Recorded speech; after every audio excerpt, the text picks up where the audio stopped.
समय के साथ बहुत कुछ बदला है और इसमें से कृषि के क्षेत्र में भी काफ़ी बदलाव हुए हैं। अब आधुनिक तकनीक की मदद से किसान खेती कर रहे हैं, इनमें से कृषि ड्रोन की भूमिका बेहद खास हो गई है। बिहार सरकार के कृषि विभाग के निदेशक डॉक्टर आलोक रंजन घोष ने कहा कि आने वाले समय में कृषि ड्रोन जो होगा वो किसानों का सबसे बड़ा साथी बनने वाला है और साथ ही साथ सरकार ये प्रयास कर रही है कि छोटे स्तर के किसानों को भी कृषि ड्रोन की सुविधा कैसे पहुँचाई जाए, इसको लेकर कई तरह के कार्य और योजनाएँ तैयार किया जा रहा है। वहीं उन्होंने कहा कि आने वाले जो एक सप्ताह हैं, जिसमें पिछले मार्च महीने में जो ओलावृष्टि हुई थी जिससे 6 जिलों के किसानों के फसलें काफ़ी बड़े स्तर पर नुकसान हुए थे, उन तमाम किसानों के आवेदन करीब 1,15,000 के आसपास आ चुके हैं और उनमें से जांच पड़ताल करने के बाद आने वाले एक सप्ताह में तमाम सभी किसानों के खाते में पैसे भेज दिए जाएंगे। और क्या कुछ कहा उन्होंने पत्रकारों से बात करते हुए, आइए सुनते हैं। कुछ कहेंगे आज सर, जिस तरीके से आप लोगों ने विष्णुपुरा में ड्रोन को कृषि के उपयोगिता के लिए चेक किया है, जांच की है, यहाँ का जो भी चीज़ें हैं पहले से भी केंद्रीय कृषि ये कर रहा है, केंद्र यहाँ पर कृषि को लेकर के, तो क्या कुछ कहना चाहेंगे सर? देखिए, आज हम लोग सब यहाँ विष्णुपुरा गांव में आए हैं और मुख्य उद्देश्य ये था कि ड्रोन के माध्यम से कीटनाशी दवाइयों का जो छिड़काव का प्रत्यक्षण चल रहा है, मैं उसको स्वयं भी देखना चाहता था, क्योंकि बिहार सरकार भी एक व्यापक रूप से जो नई नई तकनीक आ गई हैं, टेक्नोलॉजीज़ आ गई हैं, उसका इस्तेमाल किस प्रकार से कृषि के क्षेत्र में हो सके, उस पर व्यापकता के साथ विचार कर रही है। कृषि रोड मैप भी अभी जल्द ही प्रकाशित होगा, उसमें भी ड्रोन के इस्तेमाल की बात हुई है। केंद्र सरकार द्वारा भी इस टेक्नोलॉजी को इस्तेमाल करने के लिए KVKs को दिया गया है। तो कहने का आशय यही है कि आने वाले दिनों में अगर किसानों की आय बढ़ानी है तो उसमें टेक्नोलॉजी की एक बहुत बड़ी भूमिका रहने वाली है और आवश्यक है कि किस प्रकार से तकनीक का इस्तेमाल करते हुए, रिसर्च का इस्तेमाल करते हुए जो इनपुट कॉस्ट है, चाहे वो बीज के माध्यम से हो, चाहे वो फर्टिलाइज़र हो, चाहे वो कीटनाशी दवाइयों का इस्तेमाल हो, किस प्रकार से इनपुट कॉस्ट हम लोग घटाएँ, लेबर चार्जेस है, जिससे कि किसानों की आमदनी जो है अप्रत्यक्ष रूप से बढ़ सके। देखिए, प्रत्यक्ष रूप से बढ़ाने के लिए तो निश्चित रूप से प्रोडक्शन को बढ़ाना होगा, पर उसकी एक सीमा है। प्रोडक्शन रिसर्च ओरिएंटेड है, उसकी एक सीमा है, वो तुरंत ओवरनाइट नहीं बढ़ सकती। लेकिन इनपुट कॉस्ट घटाने से निश्चित रूप से मार्जिन जो है फार्मर्स का या किसानों का बढ़ सकता है। इसी क्रम में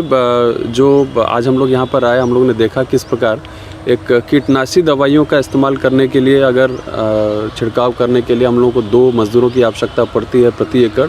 और लगभग 2 से 3 घंटे का समय उसमें लगता था। इसके अलावा आपका इंगेजमेंट अलग था, आपको बहुत सारा काम जो आप कर सकते हैं उस समय में, वो इंगेजमेंट के कारण आप नहीं कर सकते थे। तो उसको ड्रोन के माध्यम से भी हम लोगों ने लाइव डेमोन्स्ट्रेशन उसका देखा, किस प्रकार 6 मिनट के अंदर में 1 एकड़ में पूरा कीटनाशी दवाइयों का इस्तेमाल करते हुए इसको कवर कर लिया गया और इसमें जो कोई समय नहीं लगा और पैसा भी 2 मज़दूरों का जो लगता था, अब मज़दूर मिलना कठिन हो गया है। जो किस खेतों में काम करने के लिए मज़दूर हैं, बहुत सारे मज़दूर अब मिल नहीं पाते हैं। ये किसानों को समस्या होती है, कटनी के समय समस्या होती है, बुआई के समय समस्या होती है, तो उसको ध्यान में रखते हुए और फ्यूचर में ये समस्या बढ़ने वाली है। तो ऐसे में आधुनिक तकनीक का इस्तेमाल करते हुए अगर हम लोग ड्रोन का इस्तेमाल करेंगे तो फ़ायदा निश्चित रूप से होगा और आपका समय बचेगा, कॉस्ट बचेगा। तो इससे अच्छा कुछ हो नहीं सकता, किसानों की उसमें इनकम बढ़ेगी। तो बिहार जैसे राज्य में एक छोटे सीमांत स्तर के बड़े किसान हैं, तकनीक और टेक्नोलॉजी यहाँ के जो किसान हैं वैसे किसान हैं जो अभी भी युवा कम है, जो कम टेक्नोलॉजी या चीज़ों, उनके लिए कितना देखते हैं कि ये ड्रोन कितना बड़ा चैलेंज उनके लिए भी बड़ा रहेगा या कितना वो इससे अट्रैक्ट होंगे या चीज़ें कितना बेहतर देख सकते हैं बिहार? देखिए, आपने सही कहा कि कोई भी टेक्नोलॉजी है, चाहे वो हम लोग फार्म मैकेनाइजेशन की बात करते हैं, कृषि यांत्रिकरण की बात करते हैं, तो जो सबसे बड़ी समस्या उभर कर आती है कि जो लैंड होल्डिंग साइज़ है, जो किसानों के अधिकारिता में ज़मीन का जो साइज़ है वो काफ़ी कम है। ऐसे में वो बहुत ज़्यादा प्रोडक्टिव नहीं हो पाता है। बिहार में खासकर विशेषकर ये समस्या देखी जाती है कि लैंड फ्रैगमेंटेशन के कारण ये समस्या है। तो ऐसे में इसका भी, हर समस्या का एक समाधान है। तो इसमें अगर 10 किसान एक साथ मिल जाएँ, एक बड़े क्षेत्रफल में इसको कराएं, तो जो भी कॉस्ट होगा उसको लोग डिवाइड कर सकते हैं। तो ये हम लोग कई मायनों में अलग अलग FPO बना के या उस तरीके से कर रहे हैं। अगर उस तरीके से करेंगे तो छोटे किसान भी इस योजना से लाभान्वित हो सकते हैं और बड़े किसान तो निश्चित रूप से। और ख़ासकर मैं तो अभी खेत में उपस्थित हूँ, लेकिन अगर किसी का फल का बागवानी का कोई बहुत बड़ा एरिया है, वहाँ पर बहुत समस्या होती है कि आप कीटनाशी दवाइयों का एकदम जो ऊपर वाले सरफेस पे कैसे करेंगे। तो अधिकांश क्षेत्र में, अधिकांश अवसर पर वो या तो छूट जाता है या फिर अगर होता भी है तो उसमें काफ़ी परिश्रम करने की आवश्यकता होती है। तो ड्रोन के माध्यम से वो सारी चीज़ें कवर हो सकती हैं, प्लस इसमें बहुत सारी फ्लेक्सिबिलिटी दी गई है, एक्यूरेसी है, और साथ साथ में आने वाले दिनों में मैं देखता हूँ सिर्फ कीटनाशी दवाइयाँ ही नहीं, अब जो हम लोग फर्टिलाइज़र्स यूज़ करते हैं, अब उसका सॉलिड फॉर्म की जगह अब लिक्विड फॉर्म में फर्टिलाइज़र्स आने लगे हैं, नैनो यूरिया, नैनो DAP का प्रमोशन हम लोग कर रहे हैं, ताकि कम से कम इस तरह के फर्टिलाइज़र और पेस्टिसाइड्स का इस्तेमाल करते हुए हम लोग अधिक से अधिक उत्पादकता लें और पर्यावरण को भी बचाएं, साथ ही साथ हमारा भी जो खर्च इसमें होता है उसको घटाने का प्रयास करें। तो मुझे लगता है युवा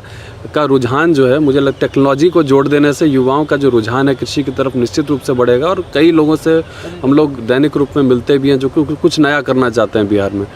तो ये एक नया प्रयास है और मुझे लगता है कि हम सबको इसको बढ़ावा देना चाहिए। सर आखिरी सवाल है कि मुआवजे को जो है अभी फसल बीमा जो सहायता है उसका सर कितना फॉर्म आया और कब तक मुआवजे खाते में पहुंचने का कुछ क्या है? देखिए, इसमें मार्च महीने में जो ओलावृष्टि हुई थी तो उसमें 6 ज़िले मुख्यतः प्रभावित हुए थे। इसमें हम लोग को लगभग 1,15,000 के आसपास आवेदन प्राप्त हुए हैं, जो हम लोगों ने 10 तारीख से 20 तारीख के बीच में प्राप्त किए। अभी सभी फॉर्म्स का वेरिफिकेशन चल रहा है और हम लोग लगता है जल्द ही